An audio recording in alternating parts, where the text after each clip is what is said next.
Dicen que definirse es limitarse, por eso es algo que no me gusta hacer. Pero si tuviera que hacerlo, me considero una persona apasionada, disciplinada y comprometida, sobre todo muy perfeccionista.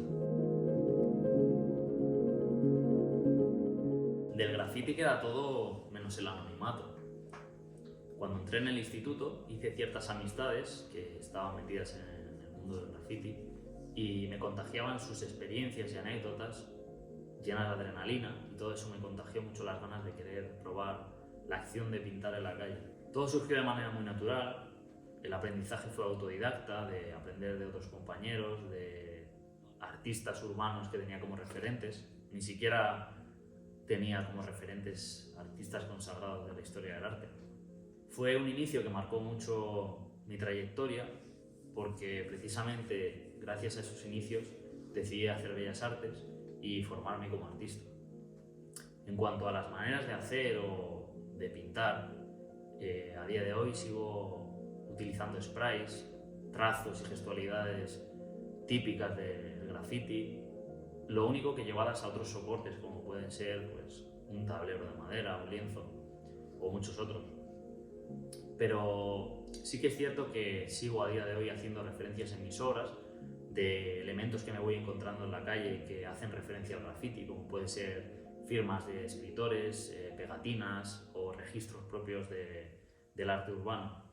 Digamos que fue algo que marcó mucho mis inicios y que sigue estando presente en mi obra a día de hoy.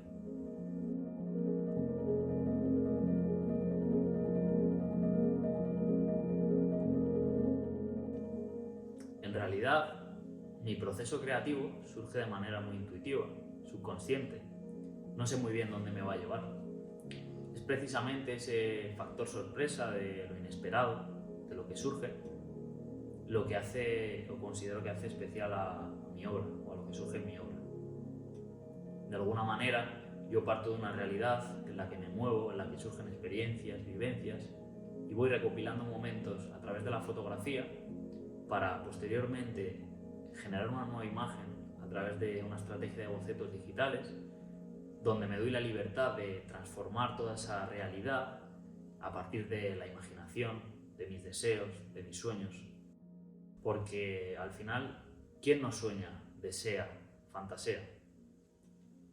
No es tanto qué pinto, sino más bien lo que el espectador quiere interpretar de mi obra. Es cierto que mi pintura tiene un poder muy transformativo, de acumulación de capas, así como pensamientos. Todo comienza como un baile constante entre lo controlado y lo descontrolado. A través de las posibilidades plásticas que me ofrecen los materiales con los que trabajo, desde un primer momento dejo gran espacio al azar y al accidente para que eso genere en mí estímulos que poco a poco irán mutando a través de la superposición de capas, desde ese lenguaje más abstracto de la pintura hasta un lenguaje más figurativo o reconocible. Considero que es un diálogo continuo entre eso que te ofrece la pintura de manera casi mágica y como un hallazgo, hasta las propias decisiones que tú vas tomando durante ese proceso para llegar a la obra final. Es por ello que la pintura tiene algo mágico que te lleva a lugares que nunca esperabas.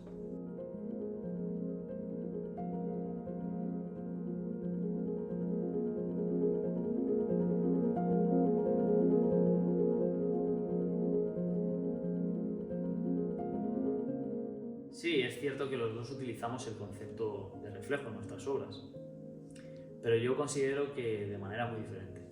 En el caso de Richard Estes, bajo mi punto de vista, utiliza la fotografía para acercarse al reflejo de manera más fiel, objetiva o literal. Es esa estética del fotorrealismo, del hiperrealismo lo que le interesa. Cómo en su pintura cada parte del cuadro queda enfocada por igual o con la misma importancia.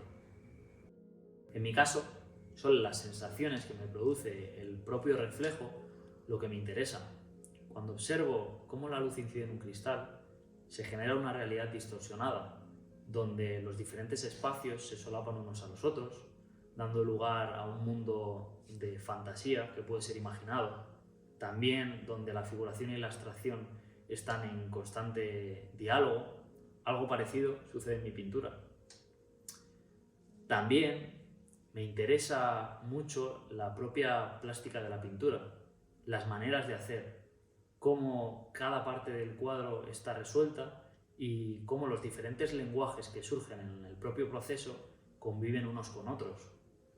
Hay algo que es importante para mí y es esa lectura que tiene la propia pintura desde las primeras capas y cómo surgen de manera más intuitiva o donde el accidente tiene gran peso, hasta esas últimas capas más gestuales o más cerradas a través de más materia, más figuración.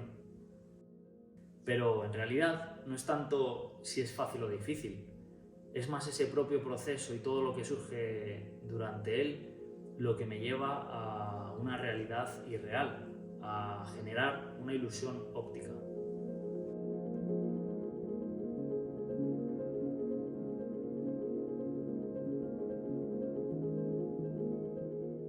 Nací en una ciudad donde todo ha ido creciendo y transformándose, al igual que yo también lo he hecho, y eso ha influido en mi identidad o en lo que hoy en día soy.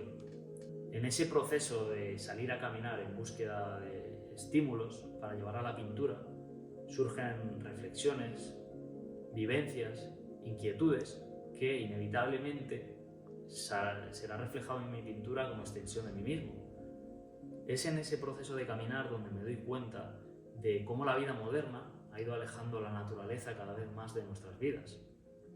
Por ello, genero escenarios contemporáneos donde animales salvajes, fuera de su contexto, aparecen para hacernos reflexionar sobre la importancia de nuestro origen, la naturaleza. Realmente no lo sé, no es algo que quiera pensar de manera directa, hacia donde la pintura y el propio proceso me quiera llevar. Es ese factor sorpresa y toda esa magia que tiene la pintura que no puedes controlar lo que tanto me nutre, y espero que hacia una evolución y a seguir haciéndolo con la misma alegría, pasión, ilusión.